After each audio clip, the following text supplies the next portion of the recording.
Prime Minister Margaret Thatcher on the Falkland Islands. In a series of measured and progressive steps over the past weeks, our forces have tightened their grip on the Falkland Islands. They have retaken South Georgia. Gradually, they have denied fresh supplies to the Argentine garrison. Finally, by the successful amphibious landing at San Carlos Bay in the early hours of Friday morning, they have placed themselves in a position to retake the islands and reverse the illegal Argentine invasion. By the skill of our pilots, our sailors, and those manning the Rapier missile batteries on shore, they have inflicted heavy losses on the Argentine Air Force. Over 50 fixed-wing aircraft have been destroyed. There have, of course, been tragic losses. You will have heard of the further attack on our own task force. HMS Coventry came under repeated air attack yesterday evening and later sank. One of our merchant marine ships, the Atlantic Conveyor, supporting the task force, was also damaged and had to be abandoned. We do not yet know the number of casualties, but our hearts go out to those who had men in these ships.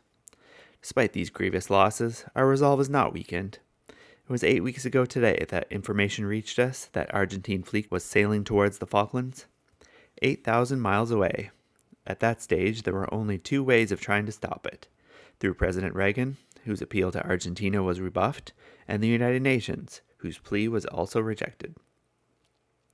There were those who said we should have attempted the Argentine invasion as a fait accompli. But whatever the rule of force, as distinct from the rule of law, is seen to succeed, the world moves a step closer to anarchy. The older generation in this country and generations before them have made sacrifices so that we could be a free society and belong to a community of nations, which seeks to dissolve disputes by civilized means. Today it falls on us to bear that same responsibility. What has happened since that day, 8 weeks ago, is a matter of history, the history of a nation which rose instinctively to the needs of the occasion. For decades, the people of these islands had enjoyed peace, with freedom, with justice, with democracy. That peace was shattered by a wanton act of armed aggression by Argentina in blatant violation of international law. And everything that has happened since has stemmed from that invasion by the military dictatorship of Argentina. We want that peace restored, but we want it with the same freedom, justice, and democracy that the islanders previously enjoyed. For 7 weeks, we sought a peaceful solution by a diplomatic means, through the good offices of our close friend and ally, the United States, through the unremitting efforts of the Secretary General of the United Nations. We worked tirelessly for a peaceful solution. But when there is no response of substance from the other side, there comes a point when it is no longer possible to trust the good faith of those with whom one is negotiating. Playing for time is not working for a peaceful solution. Wasting time is not willing a peaceful solution. It is simply leaving the aggressor with the fruits of his aggression. It would be a betrayal of our fighting men and of islanders if we continued merely to talk when talk alone was getting nowhere.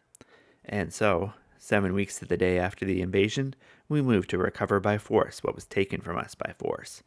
It cannot be said too often. We are the victims. They are the aggressors. As always, we came to military action reluctantly. But when territory, which has been British for almost 150 years, is seized and occupied, when not only British land, but British citizens are in power of an aggressor, then we have to restore our rights and the rights of the Falkland Islanders. There have been a handful of questioning voices raised here at home. I would like to answer them.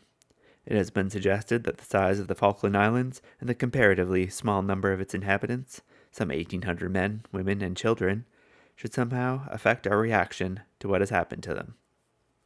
To those, not many, who speak lightly of a few islanders beyond the seas and who ask the question, are they worth fighting for?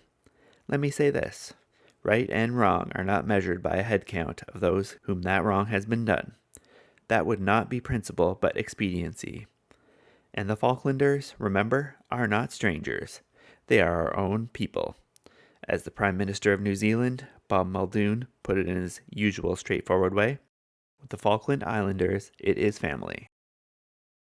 When their land was invaded and their homes were overrun, they naturally turned to us for help, and we, their fellow citizens, 8,000 miles away in our much larger island, could not and did not beg to be excused.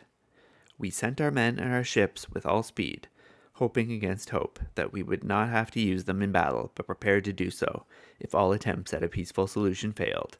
When those attempts failed, we could not sail by on the other side. And let me add this. If we, the British, were to shrug our shoulders at what has happened in the South Atlantic and acquiesce to the illegal seizure of these faraway islands, it would be a clear signal to those with similar designs on the territory of others to follow in the footsteps of aggression.